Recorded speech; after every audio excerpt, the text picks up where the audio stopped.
नमस्कार दोस्तों, मैं डॉक्टर स्वप्निल सागर जैन निरामय होम्योपैथी के अपने इस YouTube चैनल पर आप सभी का बहुत बहुत स्वागत करता हूं। दोस्तों, आप लोगों में से बहुत सारे लोग मेरे लाइव सेशन में हमेशा उपस्थित होते हैं। अब आप लोगों के मुझसे बहुत सारे क्वेश्चंस होते हैं, तो जो एक्यूट केसेस होते हैं उनकी तो यदि कोई सिम्टम ऐसा खास होता है तो मैं उसकी दवाई आपको तुरंत बता देता हूं। लेकिन क्रॉनिक केसेस के लिए मैं हमेशा आपको कह देता हूं कि अपनी केस टेकिंग कराइए। आप लोगों में से बहुत सारे लोगों को फिर गुस्सा आने लगता है और आप लोग ये कहते हैं कि फिर आपके लाइव सेशन में आने का मतलब ही क्या है यदि आप हमें दवाई नहीं बता सकते। तो दोस्तों, वो जो मैं आपको दवाई नहीं बताता हूं वो आपके अच्छे के लिए ही नहीं बताता हूं, क्योंकि यदि मैं आपको उस समय आपकी क्रॉनिक कंडीशन के लिए कोई भी दवा बता दूंगा तो यकीन मानिए दोस्तों, 100 में से 90 मौकों पर ऐसे मौके आएंगे कि जबकि वो दवाएं आप जीवन भर भी यूज कर लोगे तो वो दवाएं आपके ऊपर काम नहीं करेंगी। तो फिर आप लोगों में से बहुत सारे लोगों को बुरा लगता है कि डॉक्टर साहब ने हमें दवाई नहीं बताई। इसी समस्या को दूर करने के लिए दोस्तों आज मैंने ये वीडियो बनाया है जिसमें कि मैं आपको समझाऊंगा कि होम्योपैथिक फिजिशियन किस तरह से काम करता है और रिपर्टराइजेशन क्या होता है। केस टेकिंग तो मैं हमेशा आपको बताता रहता हूं कि केस टेकिंग का क्या मतलब होता है कि पेशेंट के पूरे सिम्टम्स लिए जाते हैं, उसकी पूरी हिस्ट्री ली जाती है, लेकिन उस हिस्ट्री के आधार पे पेशेंट को दवा किस तरह से दी जाती है, रिपर्टराइजेशन का क्या मतलब होता है, ये सारी बातें आज मैं आपको अपने लैपटॉप पे ही बताऊंगा कि किस तरह से होम्योपैथिक फिजिशियन जो है वो रिपर्टराइजेशन करते हैं और किस तरह से दवाई दी जाती है। एक एक सिम्टम के लिए होम्योपैथी में कितनी सारी दवाइयां होती हैं, ये मैं आपको एग्जाम्पल देके इस वीडियो में समझाऊंगा ताकि आप लोग इस चीज को समझ सकें कि यदि आप मुझसे लाइव सेशन में किसी क्रॉनिक बीमारी के लिए, मान लीजिए कोई नेजल पोलिप का केस है, हाइड्रोसील का केस है, वेरिकोसील का केस है, या सेक्सुअल प्रॉब्लम का केस है, या अस्थमा का केस है, तो फिर आप अगर मुझसे दवाई पूछ रहे हैं और मैंने आपको दवाई नहीं बताई, या तो मैं बोल देता हूं कि केस टेकिंग करा लीजिए, या मैं बोल देता हूं कि इस बीमारी की कोई दवा नहीं है होम्योपैथी में, क्योंकि होम्योपैथी बीमारियों के नाम पे काम नहीं करती है। तो चलिए दोस्तों शुरू करते हैं इस वीडियो को। मैं आपको ले चलता हूं अपने लैपटॉप की स्क्रीन पर और आप वहां पर देखेंगे कि किस तरह से होम्योपैथी में रिपर्टराइजेशन किया जाता है। इस समय आप मेरे विंडो स्क्रीन पर आ चुके हैं, मेरे लैपटॉप की विंडो पर, जहां पे मेरा राडार 10.0 फॉर विंडोज़ ओपन है। इस समय ये हम लोगों का होम्योपैथिक फिजिशियंस का एक सॉफ्टवेयर होता है जिसके माध्यम से हम लोग रिपर्टराइजेशन करते हैं। और अब आप इस सॉफ्टवेयर में यहाँ पर देख सकते हैं, इस हिस्से को देखिए दोस्तों, जहाँ पे मेरा कर्सर है, इस हिस्से में ये जो सिम्टम्स यहाँ पर दिए हुए हैं, इन सिम्टम्स को आप देखिए, अलग अलग तरह के ये जो सिम्टम्स हैं वो होते हैं। अब एक सिम्टम के लिए मान लीजिए मैं आपको एक सिम्टम, आपने कोई भी मुझे बताया, जैसे कोई अस्थमा का पेशेंट है, उसने मुझसे पूछा सर अस्थमा है, मुझे क्या करना चाहिए, दवाइयाँ कौन सी लेना चाहिए। तो मैंने यहाँ पर ये अस्थमा टाइप करके रखा हुआ है, अस्थमा को मैं यहाँ पे सर्च करूँगा और अस्थमा को जब मैं सर्च करूँगा तो अस्थमा के मेरे पास दोस्तों यहाँ पर देखिए इस समय 535 सिम्टम है। आप इस देख सकते हैं इस कर्सर को, जहाँ पे ये कर्सर है, ये 535 सिम्टम है मेरे पास अस्थमा के। और इन 535 सिम्टम्स में से अब मुझे उस पेशेंट के सिम्टम्स समझना बहुत ज़्यादा ज़रूरी है, उससे पूछना बहुत ज़्यादा ज़रूरी है कि आखिर उसको अस्थमा के साथ और कौन कौन से सिम्टम्स होते हैं। एग्जाम्पल के तौर पे मैं अब आपको बता देता हूँ। मान लीजिए कोई पेशेंट है जिसको कि अस्थमा है और उसको अस्थमा के साथ चिंता होने लगती है, तब मैं उसका सिम्टम लूँगा, माइंड में एंजाइटी हुई, एंजाइटी मतलब चिंता, अस्थमा के साथ। तो इस सिम्टम को मैं सिलेक्ट करूंगा और इस सिम्टम को सिलेक्ट करने के बाद मैं 2 नंबर की विंडो पे ले जाऊंगा। मैंने इसको सिलेक्ट कर लिया है। अब मान लीजिए उसने मुझे बोला कि डॉक्टर साहब मुझे अस्थमेटिक प्रॉब्लम जो होती है वो मान लीजिए वो फीमेल है कोई, और फीमेल में उसने मुझे बताया कि उसको मेंसेस के दौरान बड़ी प्रॉब्लम होती है अस्थमा में। यहाँ पे मेंसेस टाइप कर लिया है और मैं यहाँ पर देखूंगा कि मेंसेस से उसके रिलेशन है, तो उसमें उन्होंने मुझे बताया कि जैसे ही उनके मेंसेस आते हैं तो वो एग्रावेशन हो जाता है। तो मैं यहाँ पे सिम्टम लूंगा, respiration asthmatic menses during aggravation. ये मैंने उनका सिम्टम लिया, मैंने इसको 2 नंबर की विंडो पे ले जाके रख दिया। अब केवल इन 2 सिम्टम्स के लिए यदि मैं दोस्तों देखूं तो मेरे पास 15 दवाइयां हैं। अब आप देखिए, एक पेशेंट के लिए मेरे पास 15 दवाइयां हैं। अब इन 15 दवाओं में से मुझे सिलेक्ट करना है कि उस पेशेंट को मुझे कौन सी मेडिसिन देना है। अब दोस्तों यदि उसने हमें पेशेंट ने बताया कि डॉक्टर साहब अस्थमा की हमें प्रॉब्लम तो है ही, उसके साथ साथ अस्थमा हमारा एग्रावेट होता है, जैसे उससे हमने पूछा कि एग्रावेट कब होता है, मतलब कि आपके जो सिम्टम्स होते हैं वो कब एग्रावेट होते हैं, तो अगर मैं अस्थमा को एग्रावेशन के लिए लिखूं तो अस्थमा का जो एग्रावेशन आएगा मेरे पास वो 57 सिम्टम्स में एग्रावेशन होता है। अब एग्रावेशन भी कैसे होता है, मतलब कि अस्थमेटिक पेशेंट के जो सिम्टम्स होते हैं वो किस तरह से बढ़ते हैं। तो देखिए, मॉर्निंग में बेड पे लेटे हुए एग्रावेशन है, शाम को बेड पे लेटे हुए एग्रावेशन है। यहाँ पे इस वाले को देखिए, asthmatic evening lying down after, यानी कि शाम को बैठा रहे तो ठीक है, लेकिन जैसे ही वो बिस्तर पे लेटेगा तो उसको एग्रावेशन हो रहा है। इसके साथ साथ ही ये वाला सिम्टम देखिए, ठंडी हवा से उसको एग्रावेशन हो रहा है, कोल्ड एयर से एग्रावेशन हो रहा है, कोल्ड ड्रिंक से एग्रावेशन हो रहा है। तो इसके आधार पे ये सारी दवाएं जो हैं दोस्तों वो बदलती चली जाती हैं। अब आप लोगों में से बहुत सारे लोग मुझसे पूछते हैं, डॉक्टर साहब अस्थमा के आपने 10 वीडियो बना के डाल दिए, 10 मेडिसिन होती हैं क्या अस्थमा की?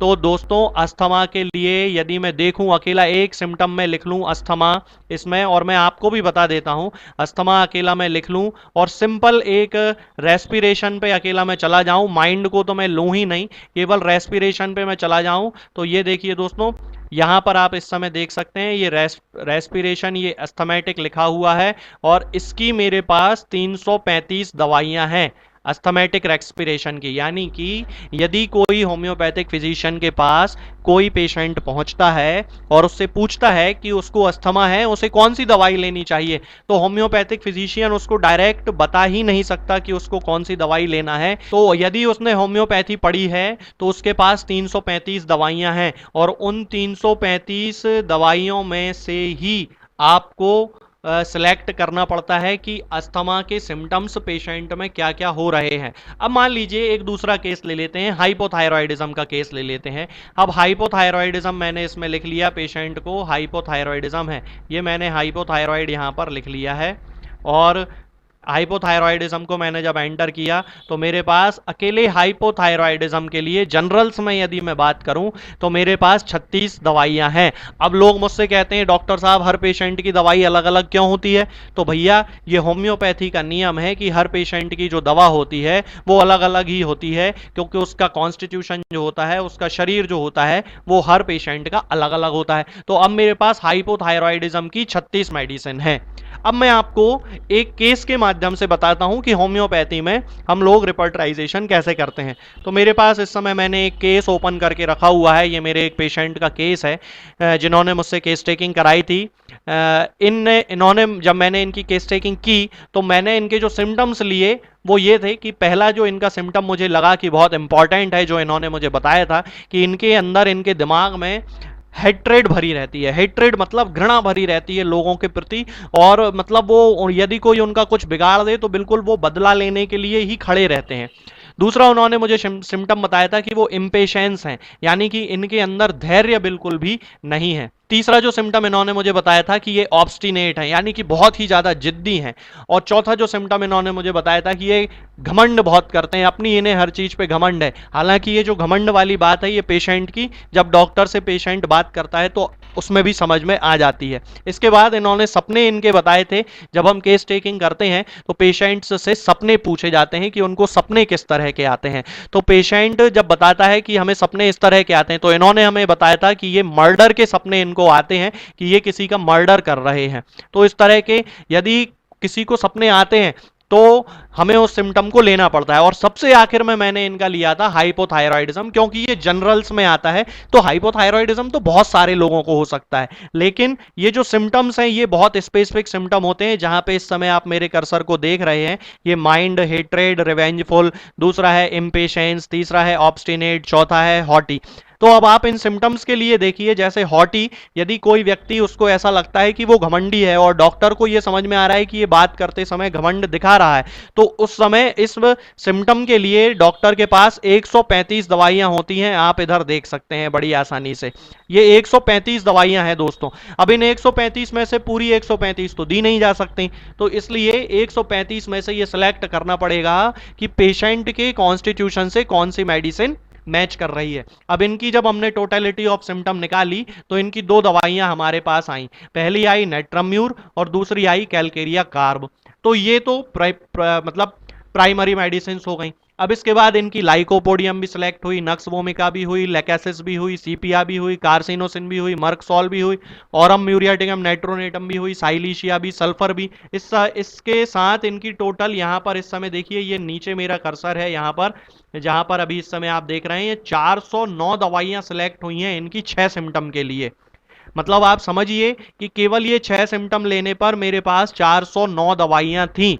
अब आप लोग कहते हैं मुझसे कि जब आप लाइव सेशन लेते हो तो उसमें दवाइयां क्यों नहीं बताते हो। तो उसका रीजन ये है दोस्तों कि आपके एक एक सिम्टम के लिए मेरे पास 100 दवाइयां होती हैं। अब देखिए यहाँ पे 6 सिम्टम है और 409 दवाइयां हैं, तो अब मैं ये 409 दवाएं तो आपको नहीं बता सकता। प्रॉब्लम यही है कि यदि आप सिम्टम मुझे पूरे नहीं बताएंगे तो फिर मैं आपको सही दवाई नहीं बता सकता हूं। ये होम्योपैथी का रिस्ट्रिक्शन होता है, क्योंकि होम्योपैथी इसी तरीके से काम करती है। तो अब इनको मैंने जब इनकी केस टेकिंग की तो मुझे ये पता लगाना बहुत ज़्यादा ज़रूरी है कि ये नेट्रम यूरियाटिकम पेशेंट हैं, कि कैलकेरिया की पेशेंट हैं, कि लाइकोपोडियम की हैं, कि ओरम म्यूरियाटिकम की हैं, कि अर्जेंटम नाइट्रिकम की हैं, कि थूजा की हैं, कि काली आयोड की हैं, कि जिंकम मेटालिकम की हैं, कि प्लेटिना की हैं। तो ये सब जानना बहुत ज़्यादा ज़रूरी होता है। अब इन 409 दवाओं में से फिर हम पेशेंट से जब बात करते हैं तो हमें समझ में आता है कि इसको ये दवा सूट करेगी, उसके आधार पे फिर इसको दवाई दी जाती है। अब यहाँ पे भी सिम्टम की इंटेंसिटी देखी जाती है कि क्या उसके अंदर हेट्रेड बहुत ज़्यादा है। तो हेट्रेड यदि बहुत ज़्यादा है तो फिर सिम्टम की इंटेंसिटी जो यहाँ पे एक एक लिखी हुई है उसको चेंज कर दिया जाता है। तो दोस्तों इस तरह से होम्योपैथी काम करती है कि यदि होम्योपैथी में आप अपना ट्रीटमेंट कराना चाहते हैं तो डॉक्टर के पास एक ही बीमारी की बहुत सारी दवाइयां हैं। अब जो लोग इस बात को नहीं मानते हैं, एक ही दवाई बताते रहते हैं हर बीमारी के लिए, वो गलत तरीका है। उस तरह से दवाएं नहीं बताना चाहिए, क्योंकि होम्योपैथी में केस टेकिंग इसीलिए इंपॉर्टेंट है। आप खुद ही देख सकते हैं कि हाइपोथायराइड के पेशेंट के जब हमने सिम्टम लिए तो उसके 6 सिम्टम्स जब हमें मिले तो उन 6 सिम्टम के लिए 409 दवाइयां हमारे पास उपलब्ध हैं। तो इसलिए दोस्तों हमेशा इस बात का ध्यान रखना चाहिए कि होम्योपैथी में केस टेकिंग जरूर कराना चाहिए।